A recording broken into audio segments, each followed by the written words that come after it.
Thank you all very much for coming to this session organised by Liberal Reform about the youth vote. Clearly, the coalition has not been kind to the overall national poll rating for the Lib Dems, and has also been unkind to the image of the party amongst younger voters. But it's very interesting to look at the detailed work that's been done by several of the polling companies over the last year or so on the shift in attitudes, shift in generational sense, to all sorts of issues to do with the welfare state, to do with personal and sexual morality, to do with the international picture, and to recognise that actually younger people do seem to take what you might call instinctively liberal positions on many issues. The subject of this meeting is to try and understand how those liberal attitudes among young people might affect their political choices, whether there's anything that the Lib Dems can do to garner some more of those votes at election time, or whether that coming generation will behave in such a different way as voters that the whole game needs to be rethought. You can possibly tell from the way I phrased that I tend towards the latter view slightly. This is particularly because, in addition to these excellent statistics that you all have on the handout, I hope, which explain some of these changing generational shifts in attitude, I've been recently doing a piece for Newsweek magazine on this very issue, and Ipsos Mori have done some projections to the year 2020, which indicate that fewer than 1 in 10 younger people will actually feel any allegiance to any one party by 2022. So I think there's a bigger challenge than to just say which party will young people plump for. It's a question of whether young people will actually think about politics in the same way as older generations at all. We've only got an hour, so I'm going to introduce the panel who will each speak briefly on their reaction to this polling data, which I hope you all had a chance to look at, and on whether this provides an opportunity or a threat to the Lib Dems. And then I'm keen that we open it up as much as possible to questions from the floor, particularly if we have any questions from younger people. So I'm delighted that we are joined by Jeremy Browne, who you will all know as the MP for Taunton Deane, and who I know as a fellow Lib Dem press officer about 20 years ago or something frightening like that. And Jeremy, I'm sure you will all have read his recent book, Race Plan, the challenges for Britain in the competitive global environment. Kaushik, you will all know as former chair of Liberal Youth, so I'm very interested to hear what Kav has to say about the changing attitudes of young people and a rising force in the party, I trust and hope. And we're also joined by Paul Marshall, who I'm sure you will all know as a frontline member of the Orange Book troops, who continue to wage their quite successful so far battle for the policies of the party. He's also chairman of art schools, and so does a lot of work with young people and in and around education. So very keen to hear what Paul thinks about these changing generational attitudes. So Jeremy, would you like to start us off and tell us relatively briefly, if you can, what you think about changing attitudes among young people and how that might affect their political choices, and what if anything, the Lib Dems can do to appeal to the under 30s, the so-called Generation Y. If anyone wants to tweet, by the way, the hashtag for this meeting is #GenY. Can I stand? You may. Apparently the microphone doesn't work very well if you stand there. I've got such a loud voice, which is both a handicap and an asset, depending on the occasion. I will speak briefly. Thank you, Miranda. Thank you, Paul and Liberal Reform for organising this session. I'll speak briefly, so I have lots of time for questions. I've got 2 propositions to put. The question is, why aren't young Liberals voting Liberal Democrat? And the first point I want to try and get across is this. It is often said by people in our party that this is a terrible, difficult time for Liberals. the economic crisis, the rise of nationalism, etc., means that we are a beleaguered force in the political debate. I don't accept that. I think it's much, much too pessimistic. I take completely the opposite view. I think there's never been a better time to be a Liberal, and that we are the only major force in British politics whose core proposition is growing. If you're a Conservative or Labour Party politician, two main parties that between them shared 97% of the vote in the 1950s, you are seeing your proposition crumbling away election after election. When I was first elected in 2005, it was the first time since the Second World War that the combined vote share for the two parties fell below 70%. When I was re-elected in 2010, it was the first time it fell below 2/3. In the European elections this year, albeit under a different voting system, it fell below half. 49% of people voted Labour or Conservative in the Euro elections. In other words, more people didn't vote for the two so-called main parties than did. And if you look at changing social attitudes, particularly but not exclusively among so-called Generation Y or younger people, I'd say it was roughly true for mine and Miranda's generation as well in our 40s, what you see, seems to me increasingly, I'm generalising obviously because I'm talking about 64 million people in the country, but I'm talking about some trends that, that if you like, there is an alignment between 1960s social liberalism and 1980s market economic liberalism. In other words, people aren't really making a choice about whether they believe in free love or free markets. People increasingly see those as an overall liberal package, a freedom package, that they can live their lives as they see fit, whether that's starting their own business, or whether that's marrying somebody the same sex as they are, or whatever it might be. And this is a sort of flowering of liberalism. It seems to be the dominant idea of our time. A lot of people in their 20s and 30s wouldn't even think that these points are contentious. They don't really understand what all the fuss is about in debates that are taking place in the House of Commons. So that's my starting point, that it's never been a better time to be a Liberal. And that takes me to my second point, which is why are we on 6% in the polls? When it's never been a better time to be a Liberal. And with politics fracturing, to the degree it is, and I was saying the two main parties, you go back to the 1950s and a huge block of people who are broadly, inverted commas, working class going to vote for Labour, and a block who are broadly middle class going to vote Conservative, that is all breaking up. Identities around politics and more generally a much more fluid, a much more open society than was the case in the past. I welcome all of that. But in that much more competitive political marketplace, you have to have, as a party, a clear, unambiguous proposition to put to the voters. And I mean, let me to go through very quickly. The SNP. What does the SNP stand for? And Miranda, you know, I mean, I'll tell you at the same time. It stands for Scotland being an independent country. We all knew that, didn't we? What does UKIP stand for? Okay, multiple things, but one thing they definitely do stand for is Britain not being in the European Union anymore. What do the Greens stand for? Trickier. But they do stand for a sort of sense of sort of slightly Luddite environmentalism. But anyway, there's... but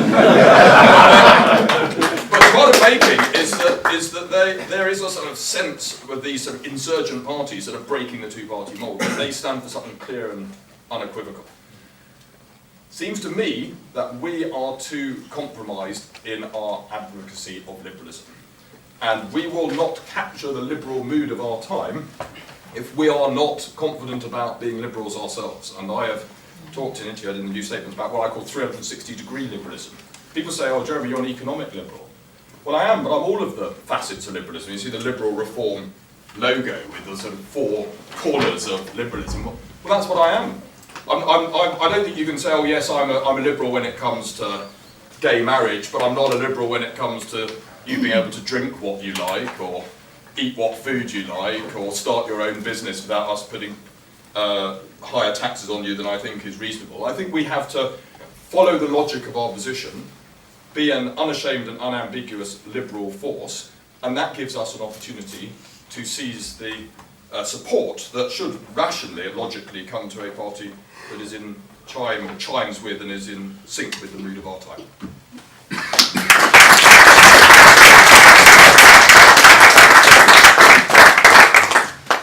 Thank you, Jeremy. Cav, would you like to explain why you think this is the great liberal moment, but we're only at 6% of the polls? I think... Sorry. Okay. I think one thing we have to bear in mind is not all young people are four-cornered liberals or whatever. There is, I think, young people's politics tends to be quite polarised. So there are a lot of young people who will self-identify as socialist.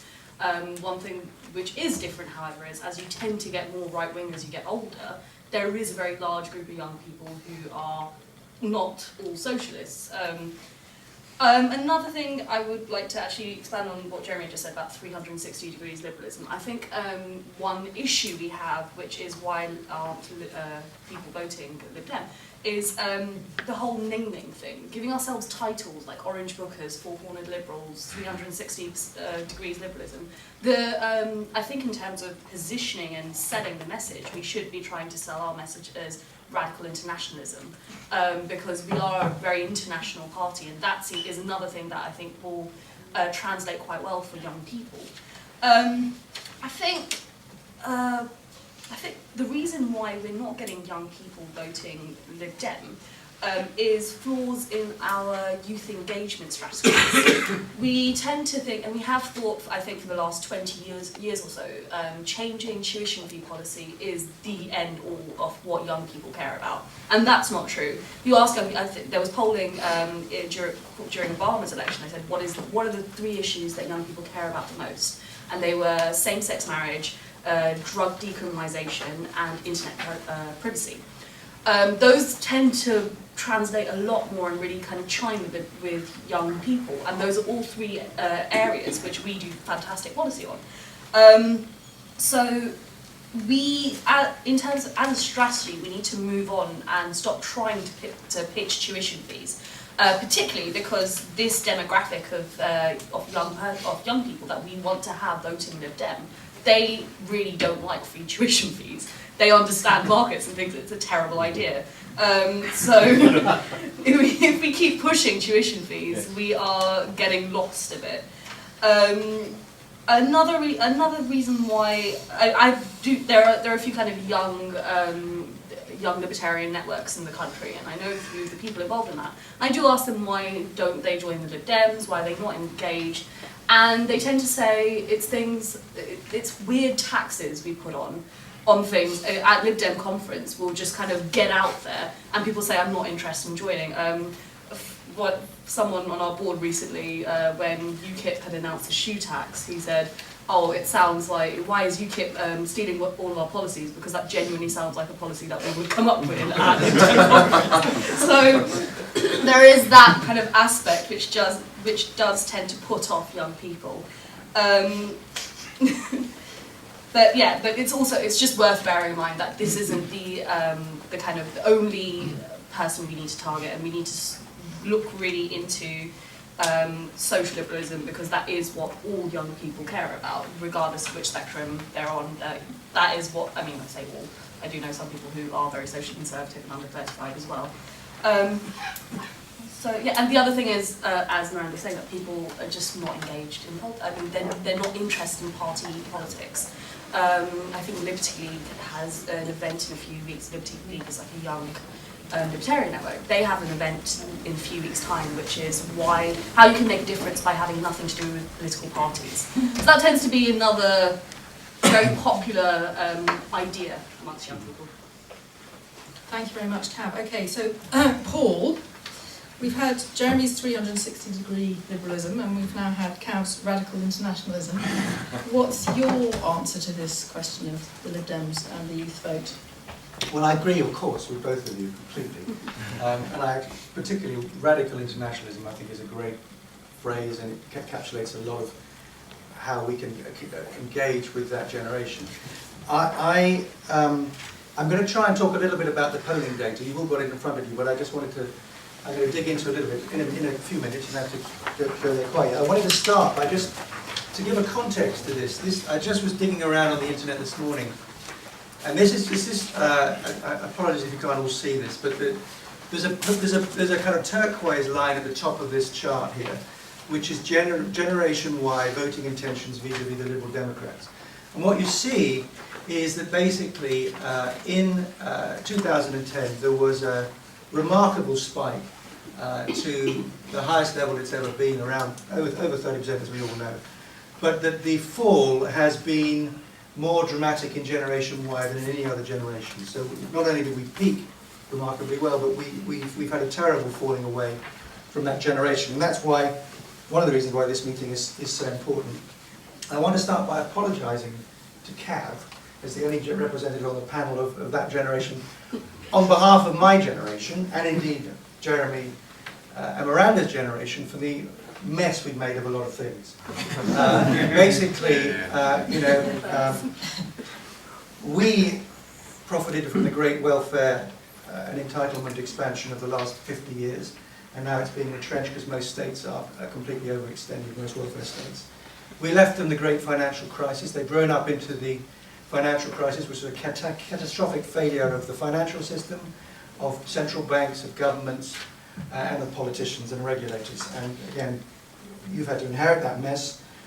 We then asked them to pay tuition fees when we, for 2 generations, had been funded by the taxpayer.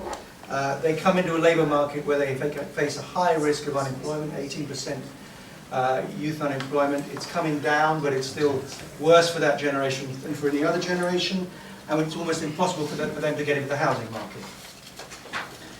We, on the other hand, are generation jackpot, basically. My generation, we just essentially had it all, and we imposed, I mean, I was in favour of tuition fees, but don't get me wrong, we imposed that, but yet we're not willing to relinquish our entitlements to things like free bus passes and tax-free lump sums and so on. So there's a great generational injustice, in my view, and if I was in Generation Y, I'd be out in the barricades, I'd be out on the street saying, what is going on? Instead, they seem to be an amazing generation, just willing to get by. They've been called in the US Generation Flux, because they change jobs a lot. They've been called Generation Sell, because they're willing to become self-employed, to create businesses, to be entrepreneurs. They're clearly Generation Flat Share, because they're willing to bed down and share floors. They've got Airbnb, so they stay in people's homes instead of hotels. There's auto share.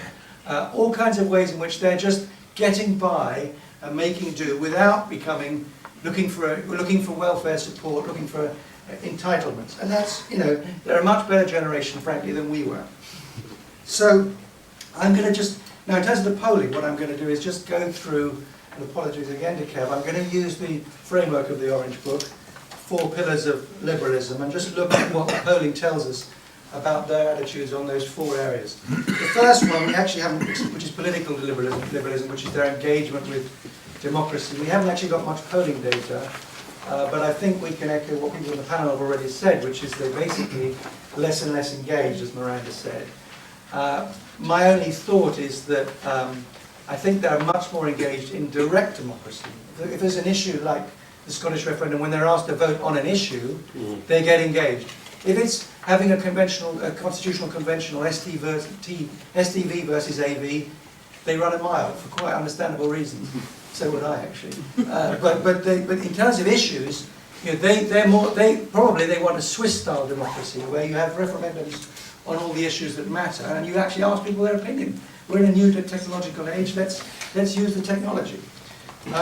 On personal liberalism, the data is pretty convincing, and people have referred to it.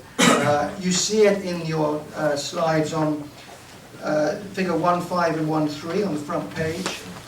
Attitudes to personal morals, family structures, sex, alcohol, other people's lifestyles. They are a very liberal generation. The Economist famously last year called them Generation Boris. Why should they be Generation Boris? They need to be Generation Jeremy. Because all we need to do is call him Jezza and send him to the hairdresser. Get a different haircut. A lot of work on the haircut. But basically, we are the party which has the values which should appeal to this, I think, to this generation. And so we're failing to get our message across. Social liberalism. Which in the Orange Book parlance, I know that Cav used the term differently, but in the Orange Book parlance is about the liberalism of capability and giving everybody the chance to fulfill their potential and freedom from ill education and from ill health. There the findings are a bit more, they're a bit mixed. On welfare the findings are mixed. So on one level, you have data from from YouGov, which says that Generation Y are much less attached to the welfare state than previous generations.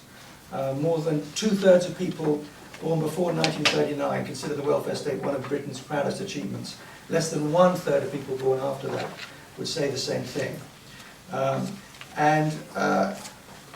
While the overall, overall, there is remarkable support for the coalition's policies in relation to welfare cuts. So if you look at the chart at the back, so chart 13, that shows net support for welfare policies, including the benefits cap, and it is strong across all generations, and limits on child-related benefits. So it's strong across all generations, but interestingly, less strong in Generation Y than in the other generations, but it's still a net positive. So it's a little bit confused. On the other hand, on other aspects of social liberalism, it's very, very clear.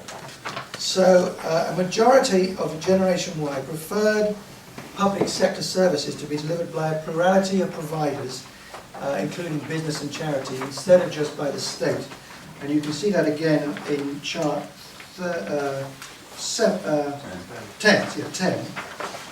You've got to add them up, but basically you can see on the Generation Y piece, if you add those components together, Generation Y is much more supportive of a variety of providers of public services. And then the other thing, which is very striking, is chart 11, net support from all generations for limits on strikes in strategic public services. Actually, all generations are against or in favour of further limitations on strikes, and Generation Y are second only to pre-war generations. So I would call those two attitudes are pretty orange booky in terms of applying discipline to public services and getting better productivity.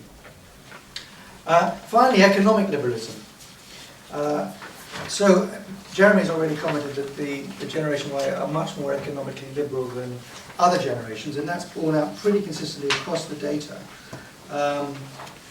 They are deficit hawks. According to YouGov, the 18 to 24 group actively support the strategy of prioritising deficit reduction over growth. All other generations have a majority the other way.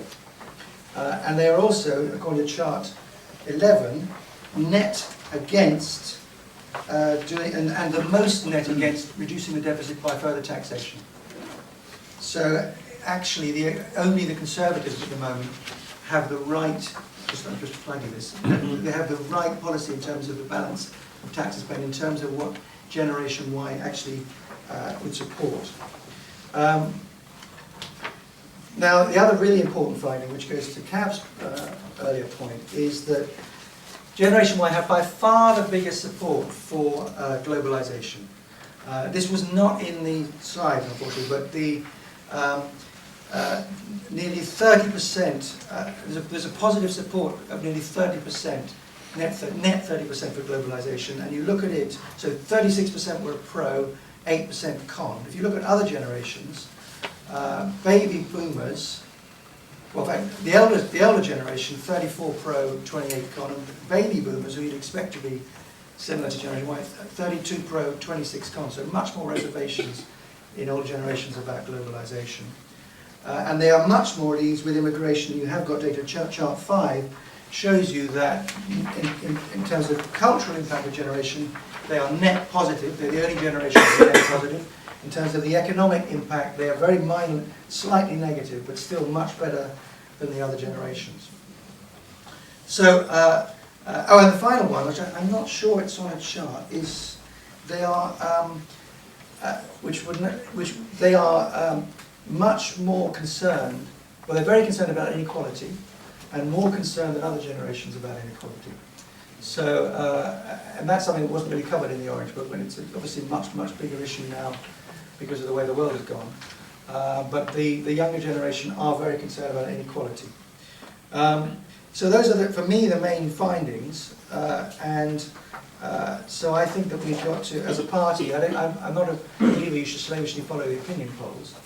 But I do believe that we've got to find those aspects of our policies which clearly appeal to this generation and accentuate them much more than we're currently doing.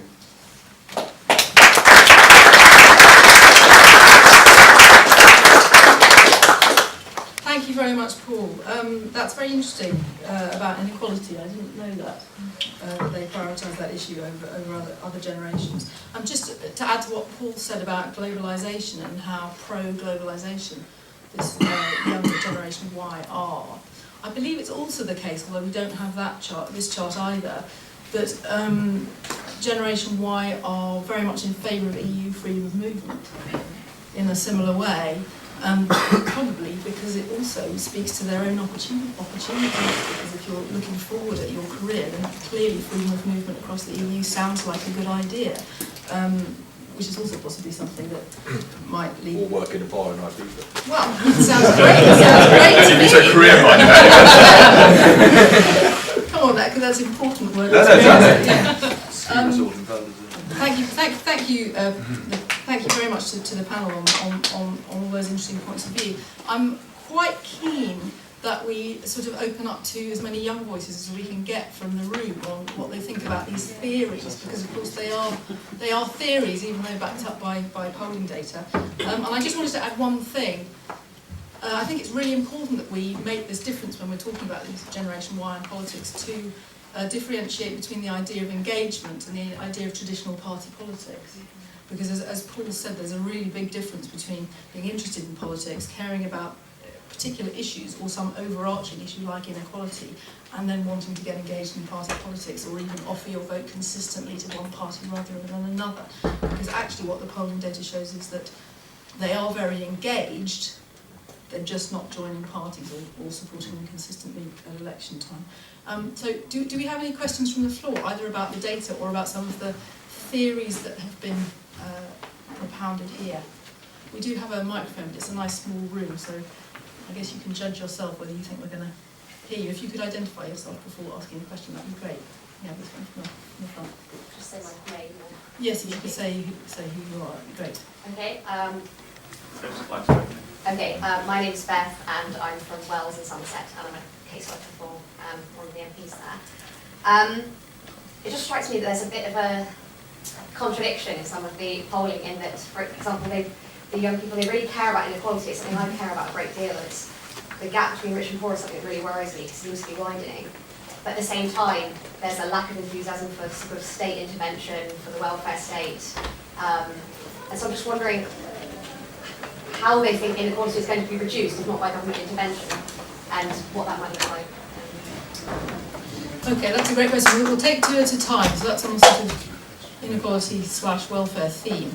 Where is the microphone on it? We need somebody to move it around, I think. Yes, why not? Gordon Willie, Bedford. When I knock on doors as a politician, I meet very young people because it's the parents who answer the door. But I have at least one vote by giving my opinion on drugs.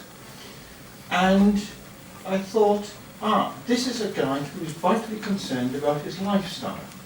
And his politics comes from his lifestyle. But of all the issues that you've been talking about, most of them don't seem important to young people.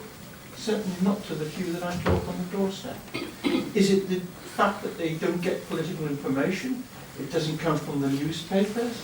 Or is it national TV news? Or what? There's several vague ideas around there that suggest that you're treating ideas equally, as if they're equally important to young people, and I don't think they are. Okay, thank you for that. We'll take those two, I think. Jeremy, would you like to give your views on the idea of, the fact that, well, I mean, we all know, don't we, if people are polled on two separate issues, they'll often give totally contradictory answers. But how do young people want to see inequality tackled if they don't support the expansion of the welfare state? Let me respond to Beth's question. A, it's a good question. B, she's from Somerset. Two good reasons as well. But and then can I just touch very briefly, because I spoke first on a couple of thoughts here while others were speaking, but I will be brief. On Beth's I think on the face of it looks potentially contradictory that people don't support large welfare state. They're concerned about inequality at the same time. I'm not sure it is necessarily contradictory, because it depends whether you think that inequality is best addressed by a highly activist state redistributing money, which clearly there is a role for that, or whether you think inequality is best addressed by equipping people whose current life circumstances don't give them an even break to do better in their lives. And I tend to incline towards the latter. Of course, nobody is completely at one end of that scale or the other. I'm in favour of unemployment benefit for somebody who's made unemployed, which has an inequality addressing aspect, but is also transfer of money from relatively wealthy people to relatively poor people. But I don't think it actually deals with intergenerational inequality to give welfare payments to people who no one in their household has ever worked before. And of course you need to do it so they have enough money to live, but the real thing you need to get to the root of is, why has no one in their household ever worked before? Why did they leave school with no qualifications? Why are they not equipped to get a reasonable job? So I think we as a party should be careful about, we should be compassionate, but we should be careful about excessively misplaced compassion. And I think a lot of Generation Y do have that. They're sort of hard-headed in their compassion, if I can put it in those terms. And I think that circle is squareable. Just my couple other very brief words came up. I agree with Paul, I don't think we should follow the polling, but we're in a happy position that the polling is following us. I'm not saying that every single person in Generation Y is a quotes 360-degree liberal, or every person in the country. What I'm saying is that a large number of people are, and in my view an increasing number of people are. A person who is turning 18 is more likely to be a liberal in the round than a person who dies, if you're talking about the electorate as a whole and how it's changing over time. And it's certainly a bigger proposition than the 6 or 7% we're on in the polls at the moment. I don't think, this is my view, I know it's a rebellious view, that mitigating the policies of the other political parties is a clear enough pitch. I think in politics you have to stand for something more unambiguous than that. And the reason that Boris is seen as a person who embodies Generation Y is because actually, if we're trying to give him a bit of credit, he does put his head above the parapet on some quite liberal policies, in my view liberal policies, which are quite unpopular. He's talked about having a enlightened attitude towards immigration. That's quite a hard message to sell as a Conservative politician. He's talked about airport expansion. That's quite a hard message, but I think as a Liberal it's necessary enough in order for us to get the full benefits of globalisation. He's actually talked about the importance of the City of London, which is a pretty hard sell to virtually every audience apart from people in the City of London. But I think it's and yet he manages to retain some popularity, I think, because people see somebody who is unequivocal in aspects of their liberalism and doesn't shy away from the logic of their own position. And he does it in a colourful way, and that makes him popular as well. But I think it's not true to say he's an empty politician. I think quite often he's quite a brave liberal politician and gives us some food for thought that we maybe could benefit from being that as well.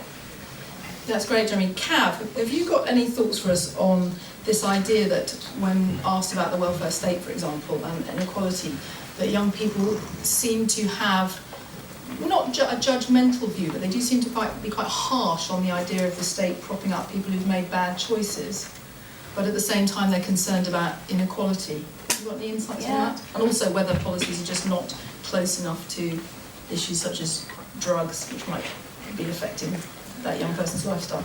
I think the fact is, a lot of Generation Y, we don't actually know anything other than a small estate, because we weren't really around for the Thatcher years. I think Jill's 35, so he'd be about 9 or 10 would be the older bracket. So in terms of finding the link between large state and inequality, because we haven't really experienced it, it's not something that kind of translates, if that makes sense.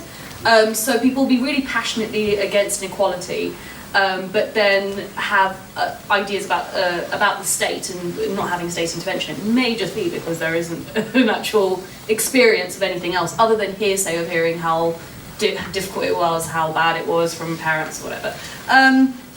I think the second point, that comes back to what issues young people care about again. So you're right, they're not going to be they may not be on the doorstep, but it's about kind of getting to that. I mean, that's a completely different question, which is kind of recruitment, engagement, how to find young people, and kind of, you know, they're on job fairs and street stalls. And there's other ways where you can find them and talk about issues that aren't, you know, the local pothole survey. I just wanted to echo one of Jeremy's points, though, that he was saying about the 6 to 7%. I think that it comes back to what Beth was saying, that basically people do, there is kind of the whole wide, not everyone is four-cornered liberal. So that's where I think the whole inequality and versus state thing comes in. But what we need to do as a party is to try and attempt to tap into that market of voters, which we are going to. This is a really unpopular thing I remember saying when I was in Liberal Youth, was if we are going to, if recruitment is our product, we need to tap into a new market. So our current market, which is these like people angry about tuition fees, that market is not working. So there is a new market which is untouched, and we aren't going into trying to engage in recruitment. So that's kind of the point of this is, not everyone does actually adhere to this, but there is this whole untapped market that we need to actually try and physically engage with. Not physically, sorry. We need to try and go and engage with. I'll finish there. I agree with that. That's a very good point Cav raises, actually, because also we haven't yet spoken about the rise of the Green Party, for example, and there is always the Labour Party for people to go and vote for as well. So that's questionable, isn't it, whether you should be fighting for those anti-tuition votes, because they actually have at least two other places to go now. Paul, anything to add on this question of inequality? You know, we want to tackle inequality, but we don't support a huge welfare state. Jeremy's raised this idea of equality of opportunity. Yeah. So it's a great question, and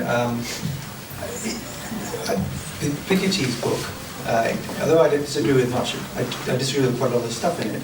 Actually, interestingly, his number one force for dealing with inequality was education.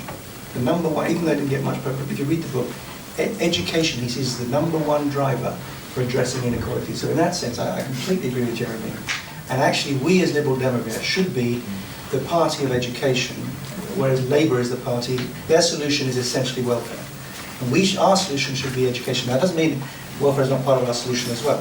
The second thing I'd say is that I think you can slightly square the circle in terms of relationship between tax and inequality and deficits and so on, which is that you can have a tax-neutral approach to inequality rather than flagging that you want to increase taxes to deal with inequality.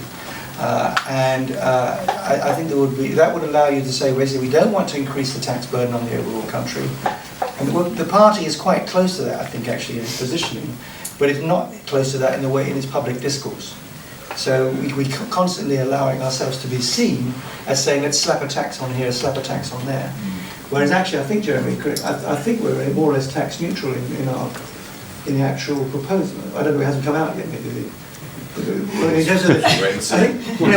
I think the positioning of the party intellectually, or in policy terms, is tax neutral. But we present ourselves as being wanting to hike tax. And I think the right approach is to be tax neutral, address inequality through the tax system to some degree, by raising tax on the rich, on assets, and reducing tax on low-income people, which is what we are doing to a degree. But not go out and say we want to tax these people more, tax those people more, without saying who you're releasing from tax on the other side. Very interesting point, picking up on Cass. UKIP shoe tax joke, which I thought was very well made earlier. Should we have a couple more? It does, it really does. It was incredibly telling. It's going to be quite difficult not to repeat that joke all week. Can we have a couple from the back? Who's actually got the microphone? The microphone's not working. Oh, fine, okay, great. Let's forget the microphone. There's a lady there and a gentleman there. I was wondering... Could you say who you are? Sorry, I'm Alice Thomas, I'm from Bermondsey. I was wondering if maybe the polling actually shows more continuity between the generations in one sense than it might appear, because what they're doing is a form of individualism, and this might partially answer Beth's question. They're choosing those elements of liberalism that they care about for themselves. So they want lower taxes because higher taxes affect them. They want greater globalisation and EU access because that affects them. The reason they don't care quite so much maybe about the welfare state is because Generation Y is the generation that uses it least. We've left school, we've paid for our own education, we don't yet have children, most of us. We're in our first jobs, we may not be using unemployment benefit or housing benefit. So there's an element to which we can't just grab onto what Generation Y cares about now and use that as policy, because in 10 years' time, their interests are going to be different. So I wonder if Jeremy is right in the sense that our principles shouldn't change, but what we should be doing is simply directing the message differently. So we pick the policies that work for the different generations now, use them next year, and then change it all in a couple of years' time. Okay, great question there about how people's interests change over time. The gentleman at the back there, yeah. Me? Yeah. My name's Tom Panton. I work for Joe Swinson down London, but these are obviously my views. The Twitter generation. I'm speaking as myself as an individual here. I've got quite a cynical point to make. I believe most young people are liberal. A lot of my friends are authentically liberal, classical liberal, whichever way you want to look at it. They are Generation Y, sell, rent, whatever. But are we the most liberal party? Are we the real option for them? You know, I've got friends who know nothing about politics, know nothing about what I do, nothing about my job, but they are liberals. But if they were to read the manifesto, if they were to look at the parties, if they were to look at David Cameron's speech the other day, and you sort of did a kind of blind testing, who would be the most authentically liberal and appealing to them? My problem is that we are, by nature, two parties merged into one. And if we're going for this kind of middle ground centrism, we'll be friends of you, we'd be sort of losing, for me, what a Liberal Party should be, which is sort of, as Jeremy said very clearly, we need an authentically liberal vision that appeals to these people. And if the Generation Y were to look at the manifestos in the next election and think, well, the most liberal party, is it going to be the Liberal Democrats? That's my question. Another really good one. Okay, we're going to take one more. There's a gentleman right at the back there. I've managed to recruit several other young people by emphasising economic liberalism, social liberalism and those ideas. The thing that attracted them most was the idea we had our own firm ideology, Gladstonian liberalism. They didn't like, as has been emphasised, the idea that we were centrist or wishy-washy. They liked the idea that we stood for something definite, and they saw the Conservatives as being economically liberal and not socially liberal, and Labour as being socially liberal but not economically liberal. Great, okay, there we are. Party election broadcast with a little potted history of Gladstone, I think recommended at the back there. Really good questions. I'm going to start the opposite way this time. Paul, is this just about a generation that's very individualistic and it doesn't use the state yet because it hasn't got to the stage of its life? And are we the real liberals in British politics? I think it is a more individualistic generation, but I also think that liberalism naturally appeals to that generation, whoever's in it. So I think that there is a permanent group of people from 18 or 16 to 35 where we should naturally have a majority. And so I don't necessarily think we should be following that generation through as they get older and then gradually get more and more conservative and start supporting large pensions at the end of it. I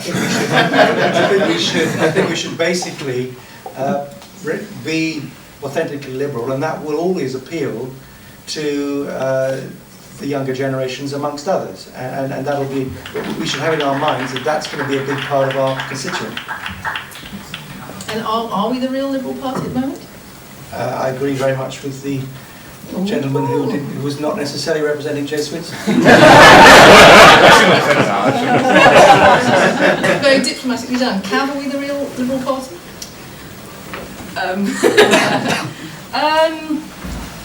Okay, answer the other one. Is this about individualism? Yes.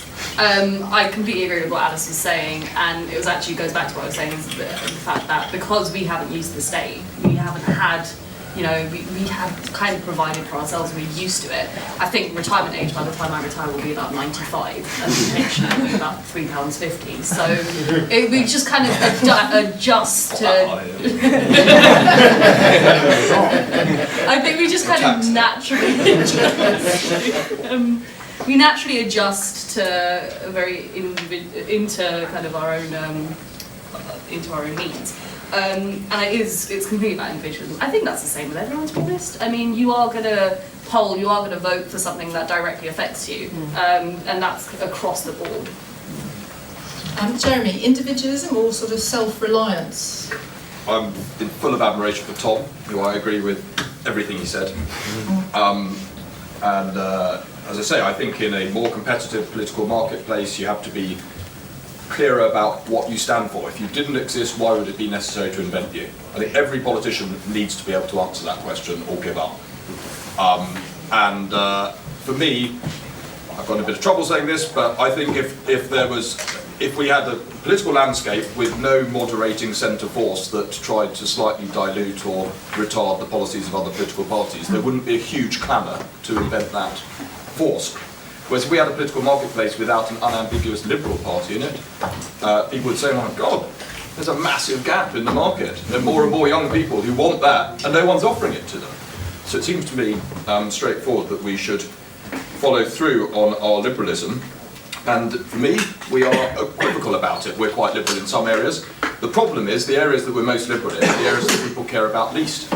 So we're very, we've got lots of ideas on political reform, but by and large, people are less interested in that.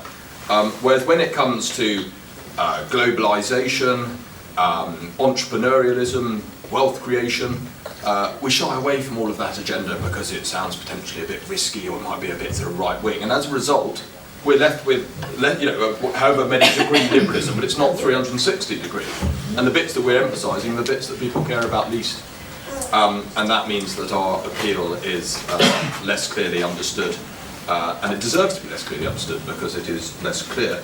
In terms of Alice's point, which I think is a very interesting point, but I think it's inevitable that every generation, retired people tend to go on about free bus passes to me more than 20-year-olds because they're the beneficiaries of them. So it's not that surprising, I suppose, that every generation tends to think of their own circumstances. But I do think there is a change among younger people. I almost sort of go, not quite up to my age, but people younger than me, whose social attitudes are changing in a more fundamental way, which I think will be more enduring. And there is nothing worse, really, than older people trying to connect a party with young people with a sort of reheated idea of what young people like based on when they were young, which is, environmentalism and, student loans and whatever, it's just so dated. And I think that actually young people have come up with new and more interesting, more liberal views among themselves. So if you are, for example, living in London where the house prices are amazingly high, and you are in some ridiculously, whatever they call it, warrening or whatever, in a house where every sort of room is turned into a bedroom, because the only way you can afford to live, and you're trying to start up some sort of tech.com business or whatever it might be, and you're a sort of striving, thriving, liberal-minded person, then actually, when you eventually make a great success of your business and you move on to employ lots of people and whatever it might be, I think quite a lot of that will linger in your mind, so your attitudes towards welfareism. And you'll think, well, when I was in my 20s, actually it was pretty grim living in that rubbish place in Crystal Palace or whatever, but I should have showed quite a lot of get up and go and energy about trying to make sure that I was contributing the right way. And so you'll be compassionate, but I say it won't be a misplaced compassion. You will want to help people who are in unfortunate circumstances, and you'll want to give them a chance to get on their own feet in the way that you got on your own feet. But you won't be willing to indefinitely subsidise people to sit down and not get on their own 2 feet. And I think that generation-wise attitudes will still be in tune with that when they're in their 40s, because their own attitudes for life are being shaped in the current circumstances. Okay, thanks very much. We'll take a couple more questions. These two gentlemen here on the aisle. Hi. Could you say who you are? I'm Matt. I'm on the General Exec of the Oxford University Lib Dems. I'm currently a student. My question is, okay, the premise of the talk is saying why aren't Generation Y voting for the Lib Dems, but they're just not voting that much anyway. I mean, the first order question is, how do we get Generation Y involved in political dialogue at all? Because we might say that, yeah, it's really great that, you know, in the big things like the Scottish referendum, there's a clear thing and people were really engaged. But when it comes to general elections, or if you just talk to people, I mean, I'm at a university, I'm studying the degree which is the most reviled or whatever, you know, I'm studying GPE. And so, but even among, you know, my friends, it's still difficult to get people involved and saying, okay, we've got an event now, it's something that you ought to be interested in, and be like, oh, well, I'm not actually that interested. So, how do we solve that? I mean, Douglas Carlwell, for all his faults, has some interesting ideas about e-democracy and things like that. I think we could go down those routes. And then secondly, how do we say, you know, if we accept the premise that young people are generally in flux, they change jobs a lot, they change their things, how do we sell the idea that they should fix their political allegiance to one place? Like, surely you want to have a shopping basket of, you know, I like this thing, I like this thing, I like this thing, and it's a kind of, you know, we're moving between politics. So That's a great question, because there is this enormous phenomenon of the most volatile electorate that any of the pollsters have ever seen, and that will continue if those projections that I wrote about in Newsweek are anything to go by. And the gentleman here, would you just like to add your question? Yeah, Thomas Prague, I'm a councillor in the Highlands, and very appropriate to follow you because I got a third-class degree in PPE.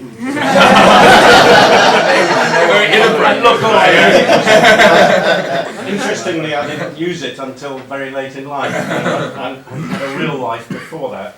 But you also mentioned... Come on, you're the governing elite, we know. We are a governing elite. I am chairman of a committee in the Highlands, and so, yes, a terrific bunch of folk.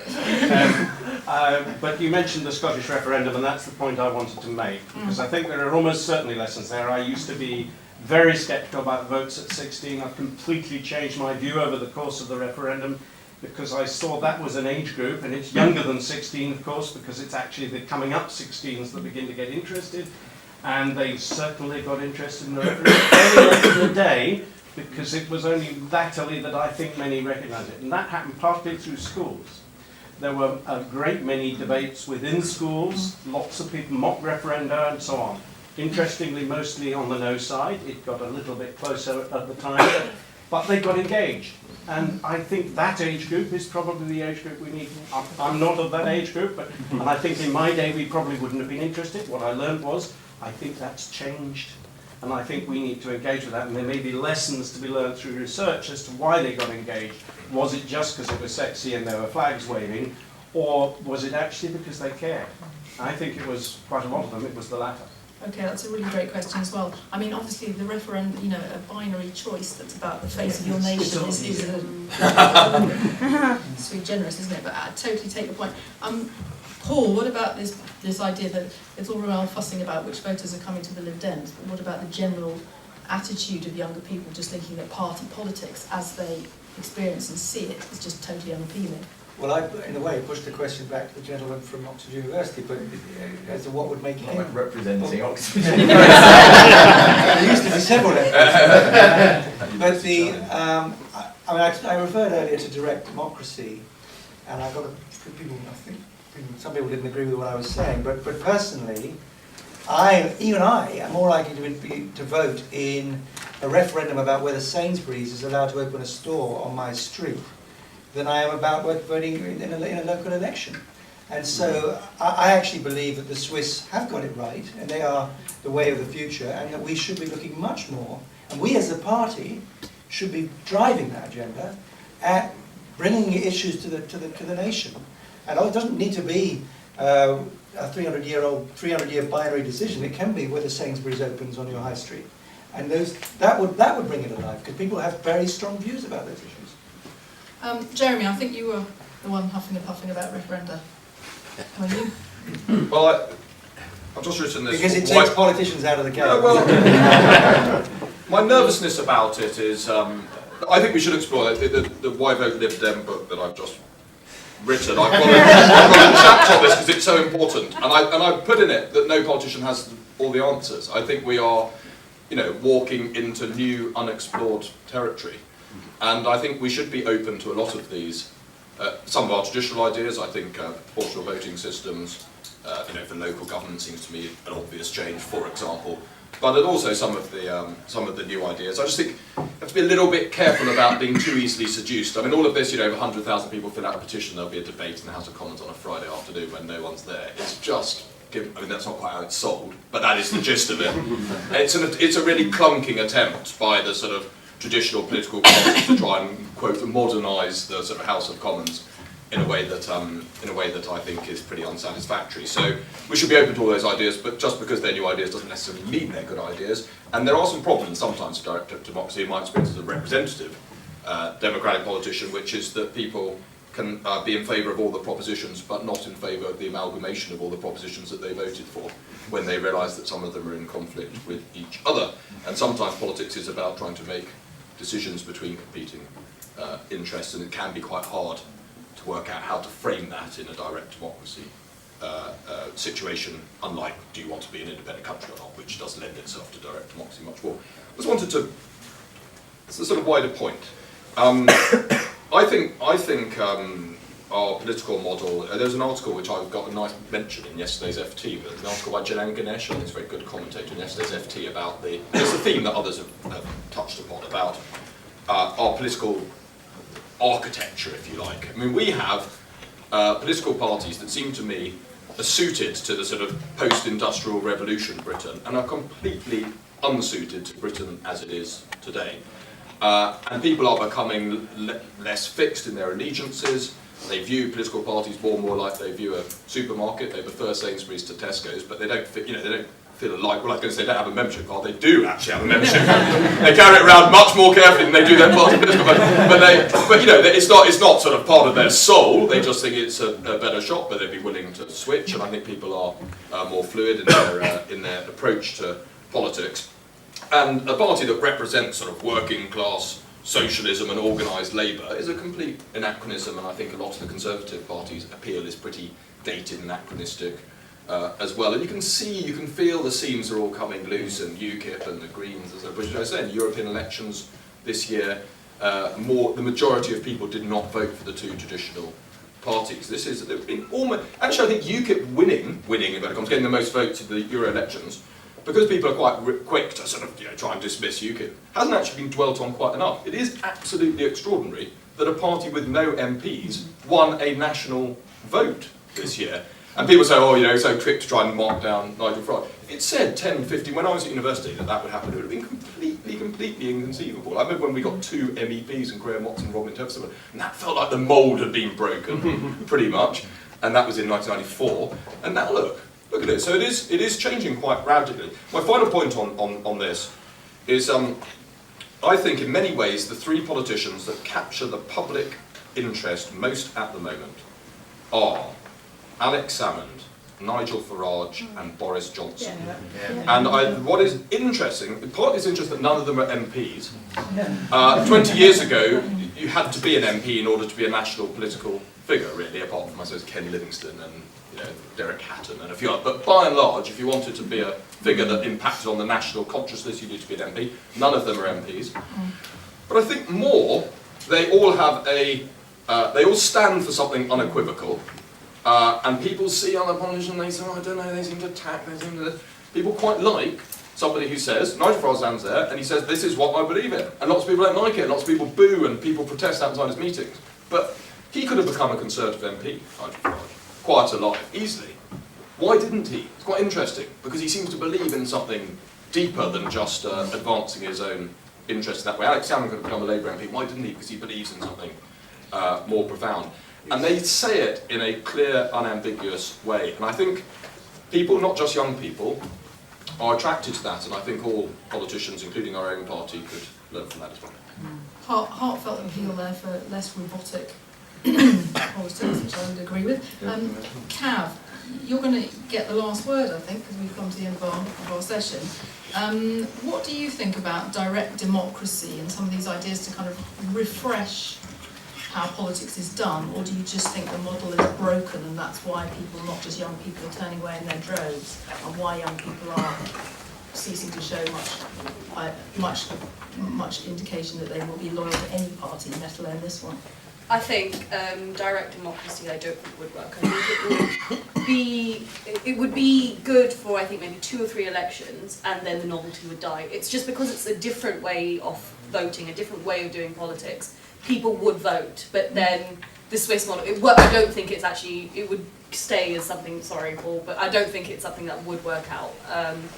I think I didn't actually realise how bad the situation was that Matt's saying that people who study PP at Oxford aren't engaged in politics. That is a really serious issue. I mean, 2 people in my college are kind of, or 2 or 3, and we've got kind of number of PPs is 10, are actively interested in, they like current affairs, that kind of thing. Okay. That's what I'm saying. I think one of the, I mean, it's basically coming to engagement, how do we engage with young people, was effectively both questions.